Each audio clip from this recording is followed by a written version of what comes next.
നമസ്കാരം, എല്ലാവർക്കും കേരള കരിയേഴ്സിൻ്റെ യൂട്യൂബ് ചാനലിലേക്ക് സ്വാഗതം.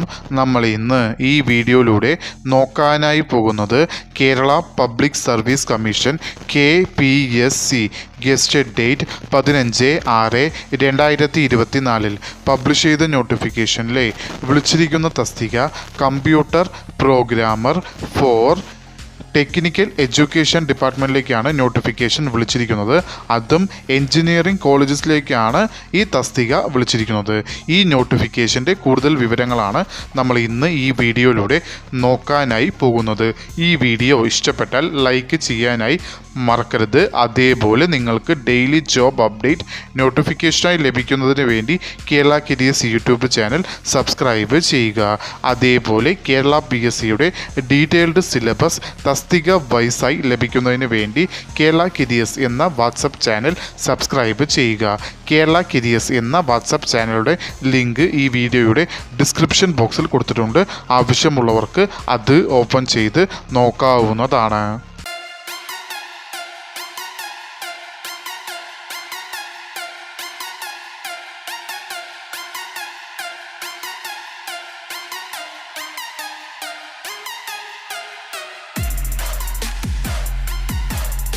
കേരള PSC പബ്ലിഷ് ചെയ്ത നോട്ടിഫിക്കേഷനിലെ കാറ്റഗറി നമ്പർ 125/2024 വിളിച്ചിരിക്കുന്ന ഡിപ്പാർട്ട്മെൻറ്റ് ടെക്നിക്കൽ എഡ്യൂക്കേഷൻ. അതിൽ എൻജിനീയറിംഗ് കോളേജസിലേക്കാണ് നോട്ടിഫിക്കേഷൻ വിളിച്ചിരിക്കുന്ന തസ്തിക എന്ന് പറയുന്നത് കമ്പ്യൂട്ടർ പ്രോഗ്രാമർ. സാലറി സ്കെയിലായി കൊടുത്തിരിക്കുന്നത് 55,200 രൂപ മുതൽ 1,15,300 രൂപ വരെയാണ് സാലറി സ്കെയിലായി കൊടുത്തിരിക്കുന്നത്. നമ്പർ ഓഫ് വേക്കൻസി ഇപ്പോൾ റിപ്പോർട്ട് ചെയ്തത് 3 വേക്കൻസികളാണ്. ഈ വേക്കൻസികൾ ഇനിയും കൂടാൻ സാധ്യതകളുണ്ട്. നോട്ടിഫിക്കേഷൻ വിളിച്ചിരിക്കുന്നത് സ്റ്റേറ്റ് വൈഡായാണ്. അതിൽ ഡയറക്റ്റ് ജനറൽ റിക്രൂട്ട്മെൻറ്റ് നോട്ടിഫിക്കേഷനിലാണ് ഇത് വരുന്നത്. Method of appointment direct recruitment ആണ്.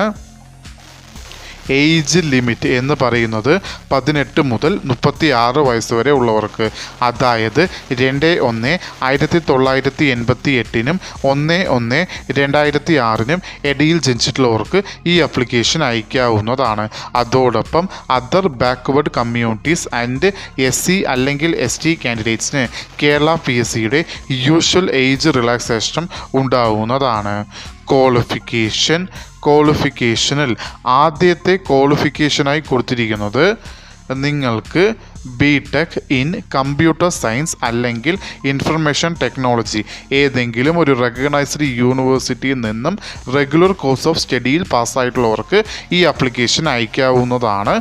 ഈ പറയുന്ന ക്വാളിഫിക്കേഷൻ ഇല്ലാത്ത പക്ഷം നിങ്ങൾക്ക് അടുത്ത ഓപ്ഷനായി കൊടുത്തിരിക്കുന്നത് MSc ഇൻ കമ്പ്യൂട്ടർ സയൻസ്, അതും ഏതെങ്കിലും ഒരു റെക്കഗ്നൈസ്ഡ് യൂണിവേഴ്സിറ്റിയിൽ നിന്നും റെഗുലർ കോഴ്സ് ഓഫ് സ്റ്റഡിയിൽ പാസ്സായിരിക്കണം.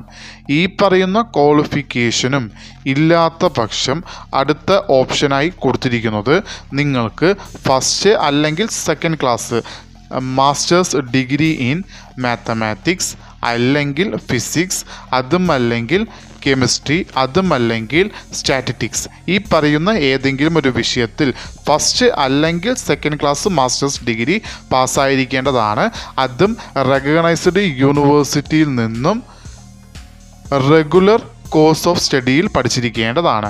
അത് പഠിച്ചതിന് ശേഷം നിങ്ങൾക്ക് അതോടൊപ്പം A-ലെവൽ സർട്ടിഫിക്കറ്റ് ഫ്രം DOE അല്ലെങ്കിൽ PGDCA, അതായത് post graduation diploma in computer application എന്നീ പറയുന്ന ഏതെങ്കിലും ഒരു റെക്കഗ്നൈസ്ഡ് ഗവൺമെൻറ് അല്ലെങ്കിൽ ഏതെങ്കിലും ഒരു യൂണിവേഴ്സിറ്റിയിൽ നിന്നും അതും കൂടി പാസ്സായിരിക്കേണ്ടതാണ്. അതായത് മുകളിൽ പറഞ്ഞിരിക്കുന്ന മാസ്റ്റേഴ്സ് ഡിഗ്രിയിൽ ഏതെങ്കിലും ഒരെണ്ണവും, അതേപോലെ DOE അല്ലെങ്കിൽ PGDCA ഇതിലേതെങ്കിലും ഒരെണ്ണവും കൂടി നിങ്ങൾക്ക് ഉണ്ടായിരിക്കേണ്ടതാണ്. ഈ പറയുന്ന ക്വാളിഫിക്കേഷനും ഇല്ലാത്ത പക്ഷം നിങ്ങൾക്ക് അടുത്ത ഓപ്ഷനായി കൊടുത്തിരിക്കുന്നത് നിങ്ങൾക്ക് masters of computer application MCA degree, അതും ഏതെങ്കിലും ഒരു റെക്കഗ്നൈസ്ഡ് യൂണിവേഴ്സിറ്റിയിൽ നിന്നും റെഗുലർ കോഴ്സ് ഓഫ് സ്റ്റഡിയിൽ പാസ്സായിട്ടുള്ളവർക്കും ഈ ആപ്ലിക്കേഷൻ അയക്കാവുന്നതാണ്.